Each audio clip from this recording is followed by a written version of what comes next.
de uma casa, quando você não contribui, é tudo muito fácil, né? Mas aí os banhos dela em chuveiro de água quente diminuíram, você vê, aqui no Nordeste do Brasil, né?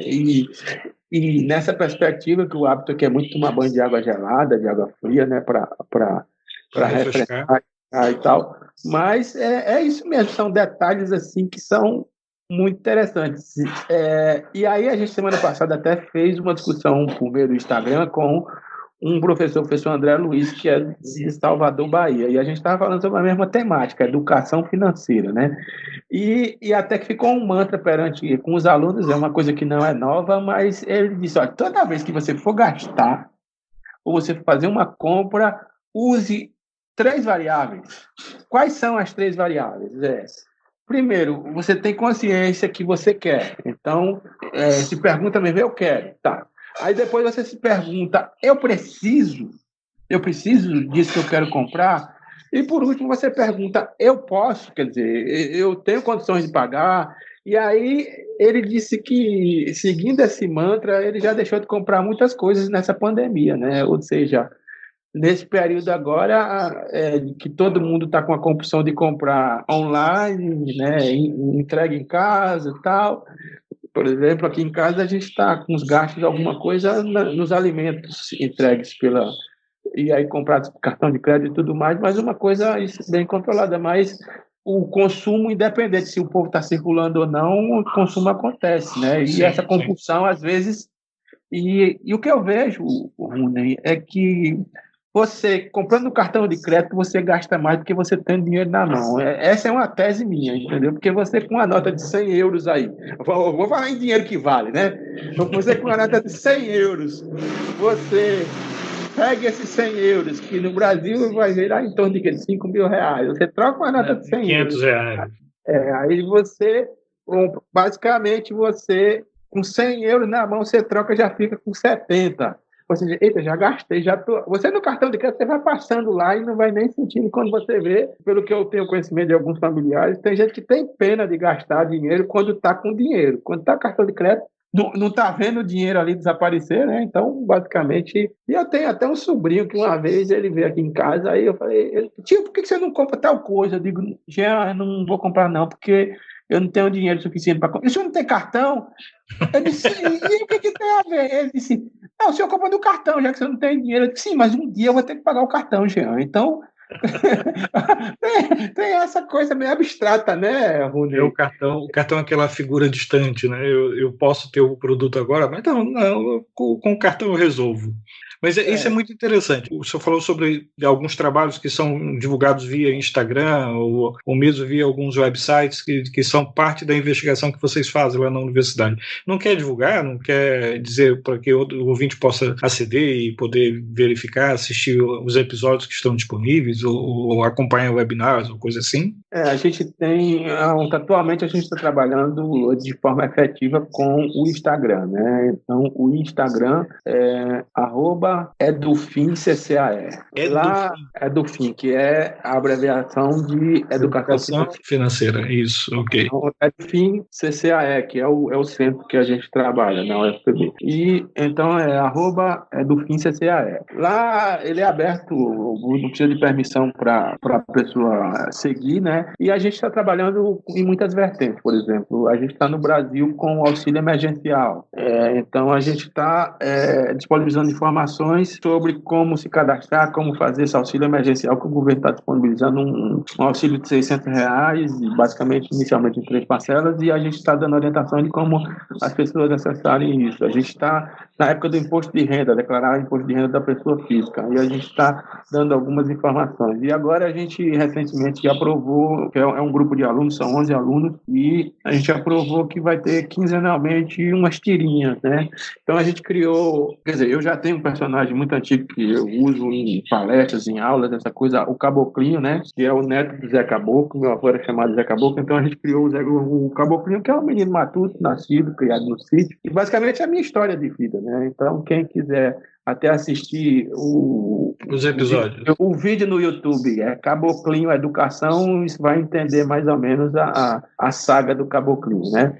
E nessa vertente a gente criou, então, essas tirinhas com o personagem, o Caboclinho e o Manguapinho, que esses dois, o Caboclinho é o mais econômico e o Manguapinho é o outro gastador, aquela coisa. Então a gente está fazendo esse diálogo, né? Lógico, lembrando de ficar em casa, então dá o símbolo do telefone lá na tirinha e tal. Então tá tudo. E a gente está criando produtos para essa divulgação, para essa discussão. Então, isso basicamente a gente está. Isso serve como um trabalho social, basicamente, né, professor Jaci? Porque, no final das contas, educar as pessoas ou levantar a questão da educação financeira como um tema pertinente, e como o senhor bem colocou, especialmente nesse momento, é essencial. Isso de certa forma, um trabalho de relevância social, porque nós temos cada vez mais carência de nos educarmos a sabermos usar o dinheiro.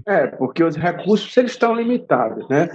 Muita gente perdendo emprego, mas agora está pior, porque a gente tem uma população grande de desempregados com essa pandemia, né? E muita gente, como a gente fez uma pesquisa recentemente, 62% das pessoas, e eu achei até um número, não poupam. Eu estou falando numa amostra que nós pegamos de umas famílias e essas pessoas não poupam, e basicamente, como diz uma boa dica da educação financeira, de que você precisa ter como reserva pelo menos, antigamente era 3 salários do valor das suas dívidas 3 vezes, para que você tenha um tempo aí de perder um emprego, arrumar outro, alguma coisa, mas hoje com essa pandemia eu já multiplico isso por 2, né? Pelo menos você precisava ter uma reserva aí de 6 meses no mínimo das suas despesas, para você ter um tempo aí para se organizar e controlando os seus gastos. Então, acho que a figura da reserva financeira é uma coisa que em boa parte das famílias não existe atualmente, entendeu? Então, as pessoas... E você levantou uma coisa interessante, que é a ideia do você se valer pelo ter. Eu acho que hoje está muito mais na ostentação, a figura do parecer que tem, entendeu? Eu acho que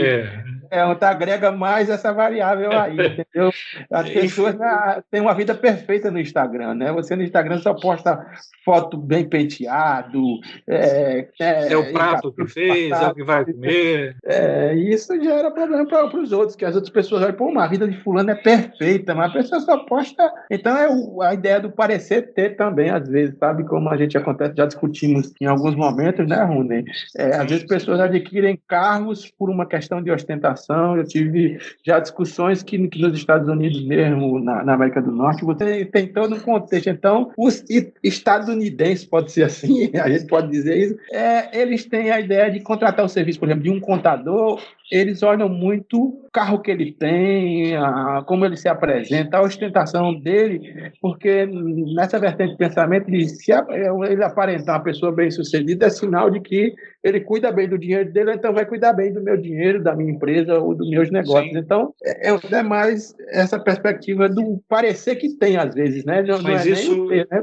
Isso se liga diretamente àquilo que a gente estava logo no início conversando, que consoante o grau de agressividade do capitalismo naquela sociedade, e aqui entenda capitalismo muito afastado das questões teóricas marxistas, né? Aqui entenda o capitalismo apenas do ponto de vista comercial, ou seja, o indivíduo ele consome, ele usa o capital para estar consumindo e gerando uma sociedade de consumo cada vez mais intensa, mais agressiva. Então, a imagem tem um peso muito grande. Existe um autor que trabalha muito essa questão do consumo e da sociedade, que é Philip Kotler, e que quem tiver curiosidade poder ler alguma coisa, nós vivemos cada vez mais estratégias de consumo ordenadas ou estruturadas para gerar determinados tipos de comportamentos, ou seja, nós praticamente temos a necessidade de ter inveja daquele que tem sucesso, mas sucesso naquele paradigma que foi estabelecido, né? Ou seja, o carro mais moderno, ou mais sofisticado, ou mais novo,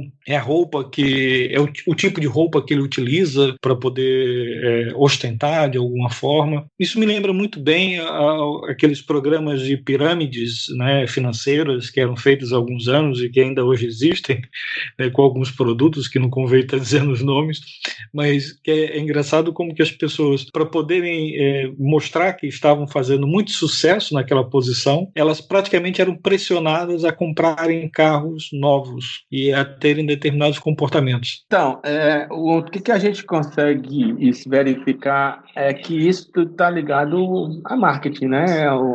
Tá divulgar a pessoa, ou seja, a ideia também do marketing pessoal, né? A ideia é isso quando você se referencia, isso quando você se refere ao Kotler, né? É uma pessoa que trabalha com marketing de mercado. Então, o que eu consigo imaginar nessa questão de divulgar o profissional, né, esse bem conceituado por intermédio dos seus bens, do que ele representa, de tudo vai justamente na direção do que nós estamos conversando nesse mundo de ostentação, né? Pois. Então, vai ficar a dica para o nosso ouvinte que ele comece a pensar nesse tema, né? Pensar na educação financeira e visitar lá a página no Instagram, grupo de investigação de vocês, visitar os vídeos do Caboclinho, começar a buscar mais informações. Esse é um assunto muito pertinente, vai ser sempre muito atual. Educar-se financeiramente é uma coisa que não sai de moda, né, Jaci? Sim, claro, e deixar bem claro para o nosso ouvinte que aqui também é uma questão muito despretensiosa, né? Aqui como diz o tema mesmo, é uma conversa de café. É uma conversa de café. Aqui não estamos a defender teses nem teorias muito sofisticadas, é uma conversa de café e embora exista, o senhor tem todo um background na parte contábil e tudo, mas aqui nesse momento não estamos a provocar nenhum tipo de fixação de conteúdos. Muito pelo contrário, é apenas uma reflexão, é uma conversa de café para provocar a reflexão nas pessoas em torno de um tema que é bastante pertinente, que é a educação financeira. E o controle dos gastos e essa questão que você falou mesmo da perspectiva capitalista, né? Eu tenho até, para a gente encerrar nossa conversa de café, eu creio que eu tenho um amigo que ele me mandou recentemente um anúncio de um jornal de 1920, 28, eu não me lembro qual é a data, né? E tem um anúncio das empresas de empresas comerciais, que o anúncio vem do sindicato dos comerciantes, se eu não me engano, no Rio de Janeiro, na época da gripe espanhola, né? E lá no anúncio dizia, basicamente, era mais ou menos o que a gente estava vivendo hoje, não, precisamos reabrir os negócios, precisamos começar a movimentar novamente a economia, o comércio, isso daí é uma doença simples, não sei o que, as pessoas que estão falecendo são as pessoas mais idosas, com mais doenças e tal, e precisamos basicamente que o comércio retome, a economia precisa sobreviver, e assim, as pessoas que estão tendo sintomas é uma coisa simples, assim, as pessoas quando assou o nariz ou quando escarram, sai um pouquinho de sangue, mas nada demais. Então, você consegue imaginar que aquilo que eu tenho acompanhado o café de vocês quando conversaram sobre aquele livro A Peste, as coisas na história da civilização e da humanidade, elas se replicam, né? Elas simplesmente mudam um ciclo. de momento, né? Mas são cíclicas e eu acho que é importante também que a gente deixe esse registro aí de... Sim, até para reflexão. Exatamente. Pois então, ficamos por aqui então. Um grande abraço, Jaci. Obrigado pelo convite. Até lá. Obrigado até a por estar aqui. Abraço.